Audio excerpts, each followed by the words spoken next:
찬송가에도 많은 작사를 했던 하니 제이 크로스비라는 사람이 있습니다. 1820년에서 1915년, 95년에 살는 사람인데, 이 사람은 여자인데 평생 동안 거의 1000편에 가까운 찬송시를 남겼습니다.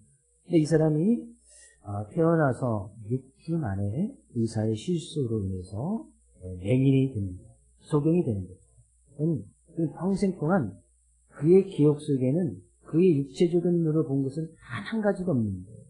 6주 전에 봤던 것을 기억하는 사람이 누가 있습니다. 그는 평생 동안 육체적인 소경의 모습으로 살아가는데, 어렸을 때부터 어머니를 일하게 되었고 할머니 손에서 살게 되시는데, 할머니였던 크로스베라는 할머니가 어릴 때부터 이 크로스비에게 하나님의 말씀을 읽어주고 또 하나님의 세계에 대해서 알려주고, 하나님께서 너를 사랑하시고 너를 통해 영광 받으시고 원하고 하나님께서 너를 보내신 이유는 반드시 하나님께서 너를 통해서 하실 일이 있을 것이다 라고 계속해서 성경을 이야기를 해줍니다. 이 크로스비는 그 하나님의 말씀을, 할머니부터 듣던 그 하나님의 말씀을 계속 듣고 자라는 거예요. 결국에 이 사람이 평생 동안 1000편에 가까운 찬송 시를 쓰고, 그가 줬던 시가 작곡이 되셔서 우리가 아는 찬송가 안에도 많은 찬송가가 있습니다. 예수를 나의 구주 삼고 또 인애하신 구세주여, 그러면 이제 크로스비가 지금 그 찬송시를 작곡을 해서 찬송가 안에도 들어가 있습니다. 성인이 된 후에 한 의사가 그녀에게 묻습니다. 이렇게 소경의 사람이 참 안타까운 일인데, 만약에 다시 태어나서 이 눈을 세상을 볼 수 있다면 그렇게 하시겠습니까? 아니면 장님으로 살아가겠습니까? 이렇게 선택의 조건이 있다면 어떻게 하겠냐고 물어봅니다. 이 크로스비는 자기는 평생에 다시 태어나도 맹인으로, 소경으로 살아가겠다고 이야기를 합니다.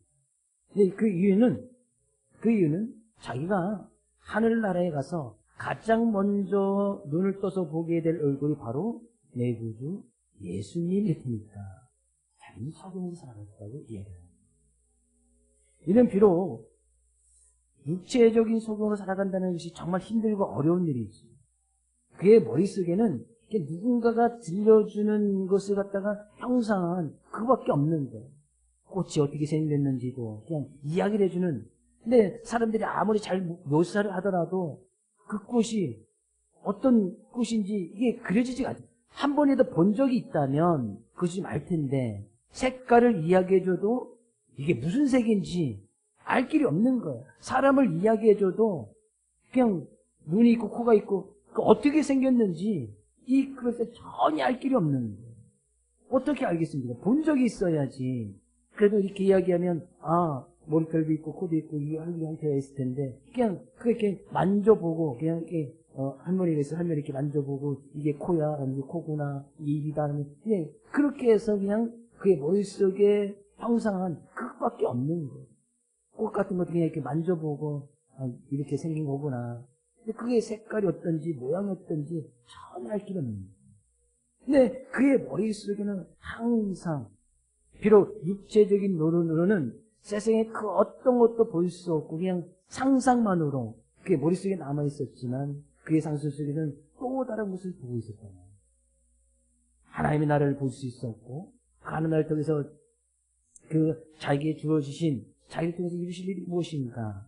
그래서 그 말씀을 통해서 시를 계속해서 지은 평생에 1000편에 가까운 시를 지었잖아요. 하나님께서는 그렇게 그녀를 사용하셨더라. 비록 보지 못하였던, 육체적인 눈으로 보지 못했지만 그는 또 다른 것을 보고 있었잖아요. 오늘 본 말씀은 바로 그런 관점을 통해서 우리가 말씀을 좀 이해하고 은혜를 나누려고 하는 겁니다. 오늘 본 말씀은 우리가 잘 아는 바울 사도가 어떻게 자기가 예수님을 만났고 예수님을 믿게 되었는지 그 이야기를 자기가 이야기하고 있는 거예요. 사도행전 22장에서는 바울 사도가 1차, 2차, 3차 전도행을 마치고 예루살렘으로 들어갑니다. 예루살렘에 갔는데 여지없이 거기서 환난과 박해를 당해. 많은 사람들이 또 거기서 바오사들을 죽이러 갑니다. 폭동이 일어납니다. 그때 그 지역 예루살렘에 있던 천부장, 1000명의 부하가 있던 이 천부장이 이 바오사들을 붙잡아 옵니다. 도대체 왜 너 때문에 이렇게 큰 소동이 일어났느냐. 바오사가 거기서 이야기하는 겁니다. 그 천부장 앞에서 또 많은 사람들이 바오사들을 죽이려는 그 앞에서 이 바오사들과 천부장이 부탁을 합니다. 아, 천부장이요, 내가 이 많은 사람들 앞에서 좀 이야기할 수 있는 좀 시간을 주십시오. 천부장이 합니다. 그때 바오사들이 지금 이야기하는 거예요.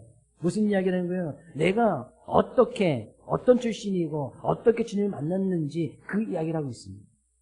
다르다시피 바울사도는 길리기아 다소, 예루살렘, 지금 이제 이스라엘의 예루살렘은 우리의 이제 수도란 말이죠. 서울 같은 곳이에요. 근데 길리기아 다소는 그 위에서 한참 떨어진 지방 출신이었단 말이에요. 이 지방 출신이었던 이 사람이, 길리기아라는 다소 지방에 있던 이 사람이 이 예루살렘 성으로 이제 서울로 상경을 해서 거기서 공부를 하는데, 가말리엘 말은 그 당시에 최고의 문학파였습니다. 지금의 이제 스카이 아시죠? 서울대나 연세대나 우리가 이제 공부 좀 잘하는 친구들이 갈 수 있다는 그런 문학파에서 지금같이 대학교에 있는 것은 아니었습니까? 가말리엘하면 이제 최고의 그 수하에 들어가서 이제 배우고 싶어 했던 많은 사람들이 있었는데, 이 바울이 거기에 들어가서 공부를 하게 됩니다. 그래서 인정을 받습니다. 하나님의 말씀에 대해서 엄한 교훈도 받고 최고 학문을 가지고 있었고, 그래서 당시에 하나님께 대해서도 열심히 있었다. 유대인들이 하나님을 어떻게 믿었는지에 대한 그런 열심이 자기도 있었단 말이에요. 근데 당시에 유대인들은 하나님께 대한 열심이 있다고 하지만 그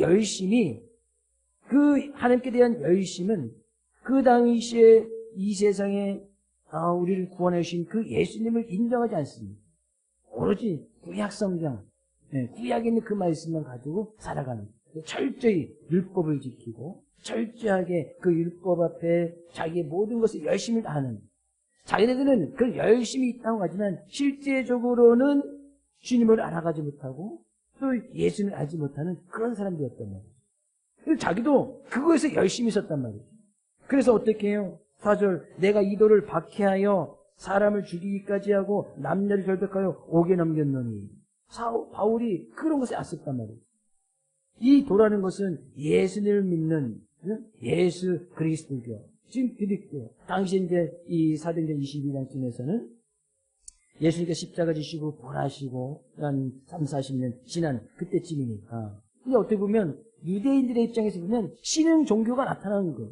어느 날 예수님이라는 사람이 예수라는 사람이 오셔가지고 자기 하나님의 아들이라고 하고 십자가에 못 박혀 죽고 부활하시고 그 예수님 믿어 구원이 있다고 이야기하는 거예요. 유대인들의 입장에서 보면 새로운 종교가 나타났으니까 이를 철저하게 이제 박해를 시작하는 거예요. 그것에 열심히 있던 사람들 중에 하나가 바로 이 바울이었단 말이에요. 내가 이 도를 위해서 그 도를 박해하고 사람을 죽이기까지, 실제적으로 이 바울이 사람을 직접 죽인 일은 없습니다만 많은 사람들이 스데반 집사를 돌로 쳐 죽였을 때에 그 옆에서 돌을 치는 사람들의 옷을 맡아주었던 사람이 이 바울이었어요. 그 스데반 집사를 살인하는 거기에 이 바울도 동참하고 있었단 말이에요. 직접 돌을 던지고 돌 사람들의 옷을 맡아주던 일이었습니다.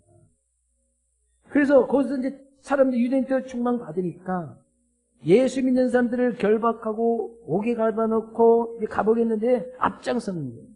5절 가서 보니까요, 이에 대제사장들과 모든 장로들이 내 증인이라. 대제사장, 모든 장로들의 당시의 장로들은 사회적인 지도자 계층을 이야기합니다. 그러니까 사회에 있는 지도자들로부터 대제사장은 누구예요? 하나님의 전에서 제사를 드리는데 최고의 제사장이 대제사장이 있잖아요. 그런 사람들이 증인이라고 하는 것은 그런 사람들로부터 인정을 받았단 말이에요. 종교계의 지도자와 사회 지도자층의 많은 지도자들로부터 인정을 받은 거예요. 그래서 그들에게 공문을 받아서 야, 다메섹이라는 동네에 요즘 예수 믿는 사람들이 있으니 가서 그들을 결박하고 잡아와라. 이 사울에게 공문을 줍니다. 그만큼 인정받았던 사람이에요. 종교의 최고 지도자, 사회적인 지도자의 인정을 받아서 그들에게 군사까지 붙여줍니다. 그래서 이 사울이 그 군사와 많은 사람들과 동행해서 이제 다메섹으로 가는데요. 예수 믿는 사람을 잡으려고. 근데 이 예루살렘에서 다메섹까지는 짧은 거리가 아닙니다. 거의 한 210km 정도 떨어져 있는 곳이에요. 그럼 많은 사람이 이동했으니까 지금처럼 뭐 이 KTX나 있으면 뭐 1시간 안짝에 갈 수 있는, 자동차를 끌고 가도 1시간 안짝에 갈 수 있는, 210km는 1시간에 가기 좀 힘들죠. 2시간이면 갈 수 있는 그 짧은 거리지만 당시에 그들이 가는 것은 오로지 걸어서 가는 것밖에 없거든요. 그럼 200km를 걸어서 간다는 것은 몇 날 며칠을 가야 되는 거예요. 최소한 5일 이상 일주일을 가야 되는 거리란 말이에요. 하루에 사람이 계속 그러면 뭐 한 40km 이상 걸 수 있습니다. 40km 걸어도 한 10시간은 걸어야 되는데, 그러면 5일 이상을 걸어야 되는 그런 거리입니다. 거기에 예수님 이야기를 듣고 그들을 잡으러 가는 거예요. 다메섹에 거의 도달했을 때쯤에 오정쯤 정오가 되었단 말이에요. 한낮이었단 말이에요. 호련히 큰 빛이 자기를 탁 비춥니다. 근데 그 빛 가운데서 소리가 하나 들리는 거예요. 무슨 소리요? 사울아, 사울아, 내가 왜 나를 박해하느냐. 사울은 바울사도 이전의 이름이 사울이었습니다. 근데 실제적으로 이 사울은 예수님을 직접 박해한 일이 없거든요.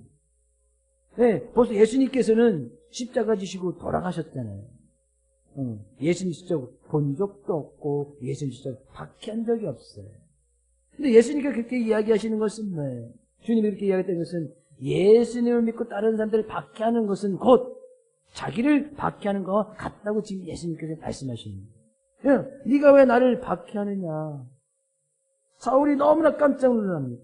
8절 이야기죠. 내가 대답하되 주님 누구시니까. 그 한낮은 밝은데 그 빛보다 더 밝은 빛이 이 사울에게 탁 비춰지는데 그것에 이 사울이 압도당합니다. 도대체 이 한낮에 그 어떤 빛이, 그 빛 때문에 바울이 이제 눈이 멀쩡되었고 그 빛이 비춰지는데 거기에 이제 사울만 있었던 것이 아니죠. 많은 사람들이 있었는데 그 빛 비추는 것은 주변에 있는 많은 사람들이 보았지만 그 음성 소리는 다른 사람이 전혀 듣지 못했어요. 그리고 나서 또 다른 누굽니까? 이야기니까 나는 네가 박해하는 나사렛 예수라. 그 소리 앞에 사울이 압도당합니다. 큰 빛이 비춰주고 야, 나는 네가 박해하는 예수라는 사람이야. 그때 이 바울 사도가 너무나 깜짝 놀라고 그 빛에 압도되어지고 그 음성이 압도되어져서 10절 말씀 이야기는 내가 이르되 주님 무엇을 하리이까. 그때 바울 사도는 고백하는 주님 내가 무엇을 하리이까.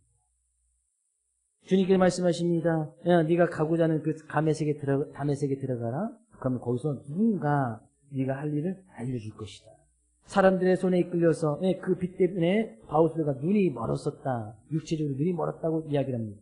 사람들의 손에 끌려서 다메섹에 들어가니 다메섹에는 하나님께서 미리 준비하셨던 아나니아 선지자라는 사람이 있었고 이 아나니아 선지자가 그 사울을 찾아가서 기도함으로 인해서 그가 거기서 눈이 뜨어졌고 다시 보게 되어졌다. 라는 것이 오늘 본 말씀의 내용입니다. 그러면 바울 사도가 처음 어떻게 예수님 만났는지를 많은 사람들한테 지금 이야기를 하고 있는 것이거든요.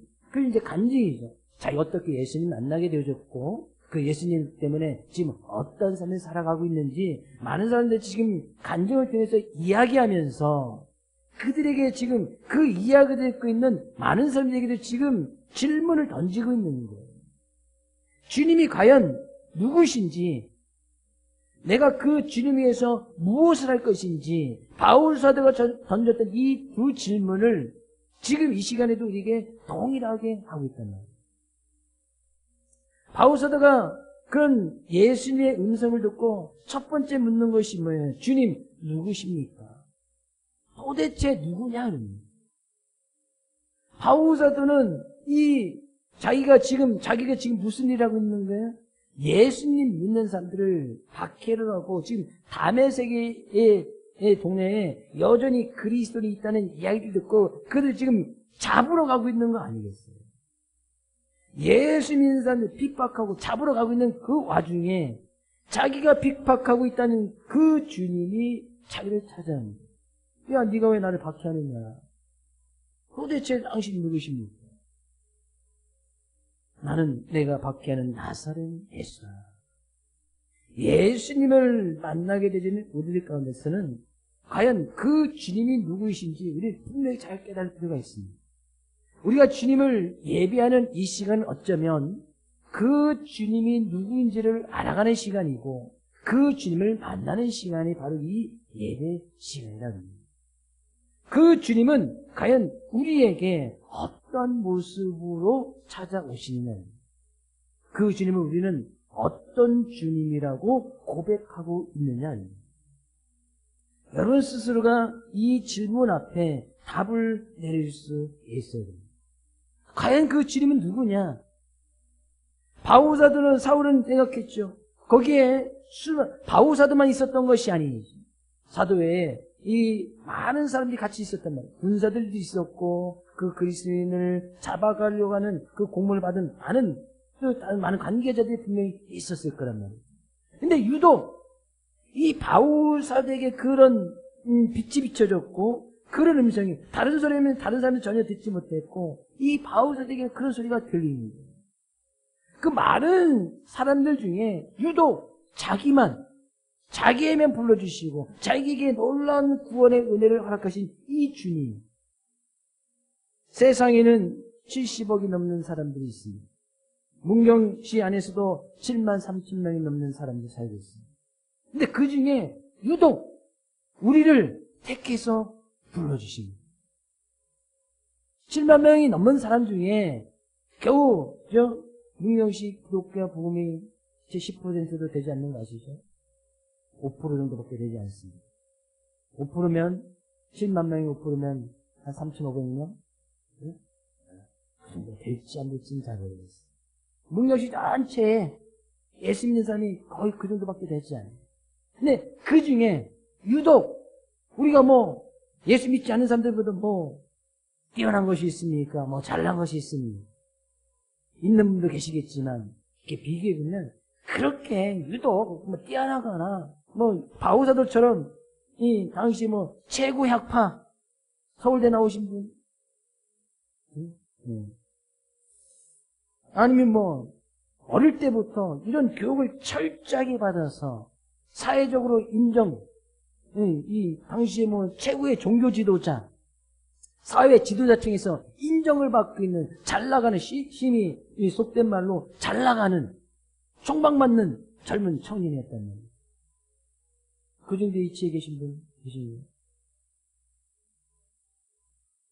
그럼에도 불구하고 그런 것도 없고 정말 연약하고 부족하고 정말 이 사회에서 내설 것도 없는 우리를 택해 불러주시고 이 시간도 그 하나님을 예비할 수 있도록 인도하신 그 주님이 도대체 누구냐?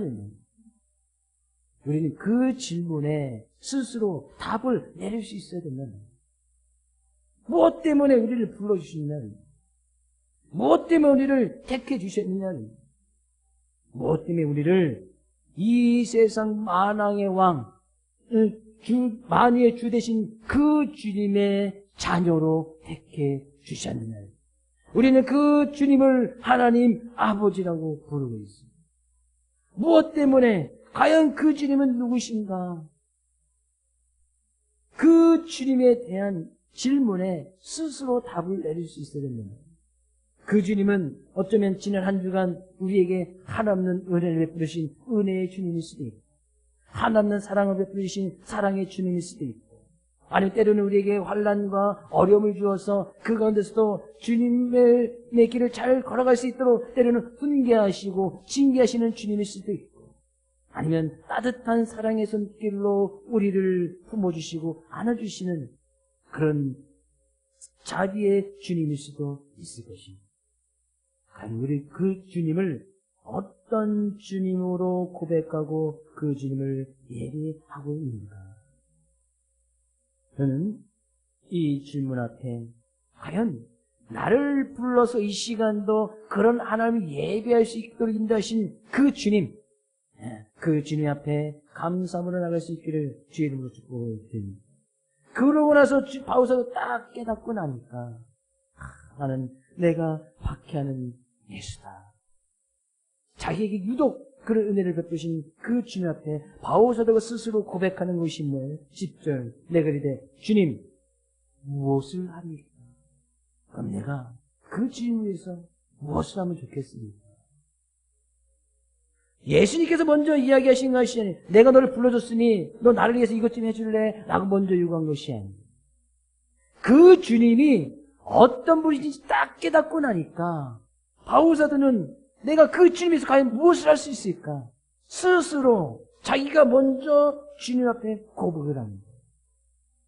주님이 어떤 분인지 분명히 깨달은 사람들은 내가 과연 그 주님에서 무엇을 할 수 있을까? 이 질문을 주님 앞에 드릴 수밖에 없단 말이에요.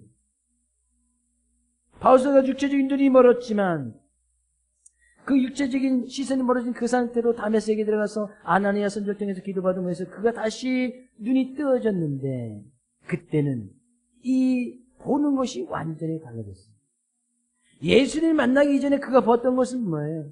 사회적으로 총망맞는 것이잖아요. 예수님 믿는 사람을 잡으러 다니는 것이잖아요. 하나님께 대해서 열심히 있다고 하지만 믿는 사람을 핍박하고 종교 지도자들부터 사회 지도자부터 인정받고 그 길로 그들이 보였던 그 길을 가고 만약 이 당시에 사울이 바울사도가 예수님을 만나지 않았다면 아마 뭔가 한 자리 했었을 사람이 분명합니다. 네, 자기가 말 한마디에 군사까지 막 동원해 주니까 사회적으로 인정받고 있던 사람이었단 말이죠. 종교계에서 눈여겨 보고 있던 사람이었단 말이죠. 네, 율법을 열심히 잘 공부했으니까. 사회 지도층들이 일을 맡기고 충분히 일을 맡길 수 있는 그런 위치에 있던 사람이었습니다. 그대로 쭉 갔다라면 뭔가 하나 해도 하지 않았겠습니까? 바울사들은 예수 만나기 전에는 그것이 달려간 거예요. 열심히 사회적으로 총망받고 인정받고 뭔가 사회적으로 한 자리 차지하기 위해서 그가 바라봤던 오로지 그거. 근데 예수님을 만나고 나서 육체적인 시선이 딱 가려졌다가 다시 그가 눈이 뜨어져 있을 때는 예수 믿기 이전에 그것을 바라본 것이 아니에요. 그 이후의 삶은 우리가 너무나 잘 알죠. 예수 믿고 난 그 이후의 바울사도의 삶의 모습은 그가 주님을 나타내고 증거하는데 평생 그 이후의 평생의 삶을 바쳤던 사람이 바울사도 아닙니다. 네, 하나님께서 이 바울사도를 쓰기 위해서는 바로 예수 만나서 그가 바로 하나님께서 바울사도를 쓰신 것이 아니에요. 그 이후에는 이 바울사도도 고향이 다수에 가서 13년 정도를 집거 생활합니다. 거기서 또 철저하게 예수님의 자녀로 살아가기 위해서 철저히 훈련을 받아요. 철저히 그런 자기의 인류의 고난의 시간이 있어요. 그 고난을 이겨내고 이제 안디옥 교회에서 같이 바나바를 만나서 목회를 하면서 거기서 이제 선교사로 구성이 돼서 전도 여행을 쭉 다닙니다. 예수님께서 정오에 큰 빛으로 임하셔서 바울사도의 육체적인 눈을 멀게 하시고 다시 그 눈을 보게 하신 데는 상당히 큰 의미가 있습니다. 이전에 네가 육체적으로 보았던 거 주님이 누구인지 그 주님을 제대로 알고 그 주님에서 무엇을 해야 될지 분명히 깨달은 이 바울은 똑같은 육체적인 시선이 잠깐 멀었었지만 육체적인 다시 눈을 뜨고 난 그 이후에는 바라보는 것이 완전히 달랐단 말이에요. 그래서 바라보는 것이 다르니까 그가 걸어갔던 인생의 길도 완전히 달라진 거예요.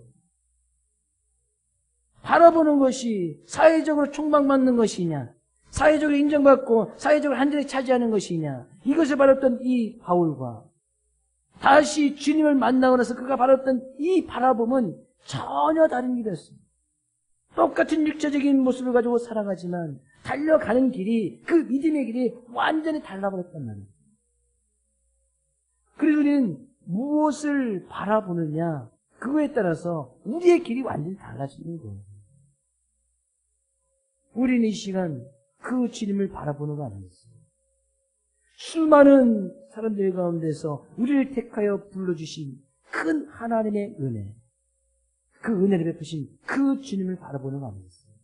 그러면 그 주님을 바라보는 우리는 과연 무엇을 해서 이 길에 잘 달려가고 있는가? 그거에 대한 질문에 대한 답을 우리 스스로가 내릴 수 있어야 된다는 사실.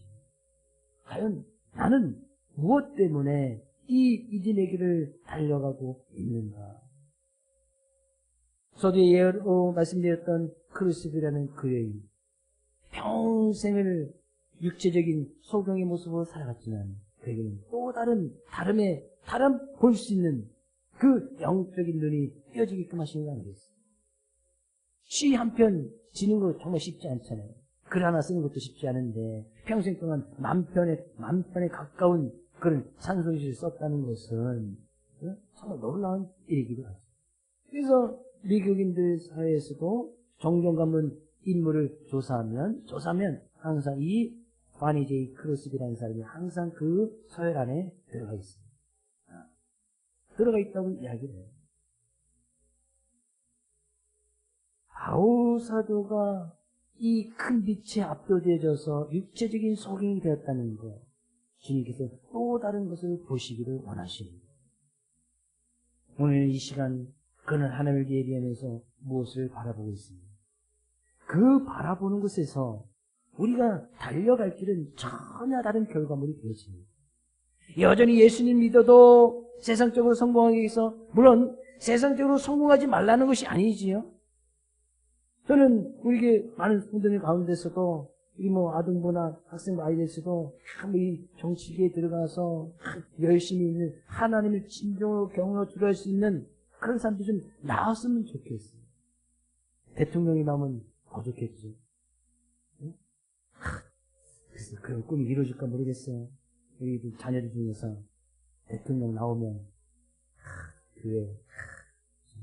그 대통령이 매주일 점천에 내어서 우리에 출석을 하고 있어요.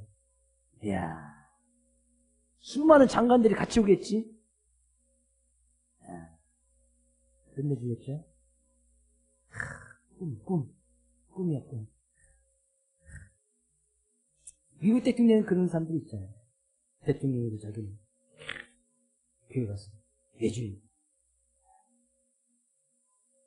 하나님이 바라는 것이지만 그런 사람들이 그런 것을 하지 말라는 것이 아니지.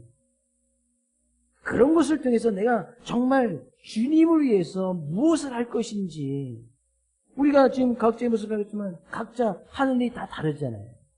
그러면 그것을 통해서 과연 주님을 어떻게 나타내고 증가할 것인지, 바울사도는 그것이 깊은 깨달음을 얻고 기도함으로 나는 그런 주님을 위해서 증인된 모습으로 살아가야겠다. 저에게 그를 그렇게 불러주셨고, 그가 예수님 만나기 전에 예수 믿는 사람들을 박해하고 핍박했지만 예수님을 만나고 나서는 오히려 자기가 그런 박해와 핍박을 당하잖아요. 그 수많은 핍박을 당합니다. 그래서 매도 맞고 바울사도 감옥에 가고 자기가 예수님 믿기 전에 믿는 사람들이 행했던 그 일들을 자기가 동일하게 그렇게 다 봤습니다. 그보다 더 큰 고난과 환난을 당해요. 매도 수십 번 맞고 감옥에도 몇 차례 들어갔다 하고 심지어 죽음의 위기까지도 그것 때문에 이 배고픔과 굶주림에 처해기도 하고 큰 풍랑을 만나기도 하고 더 큰 환난과 핍박을 당하지만 그 주님이 어떤 분이신지 분명히 깨달은 이 바울사도는 평생 그 주님의 증인된 모습으로 살아가더라. 과연 우리는 무엇을 바라보고 무엇을 위해서 하루하루를 우리에게 맡겨진 삶을 살아가고 있느냐. 우리는 그 질문 앞에 다시 한번 결단하고 고백함으로 인하여서 한 주간도 그 주님을 늘 바라봄으로 그 주님께서 원하시고자 하는 그 믿음의 길, 우리의 믿음의 이 달려갈 길을 잘 달려갈 수 있는 우리 사랑하는 모든 성도님 될 수 있기를 주의 이름으로 축복을 드립니다.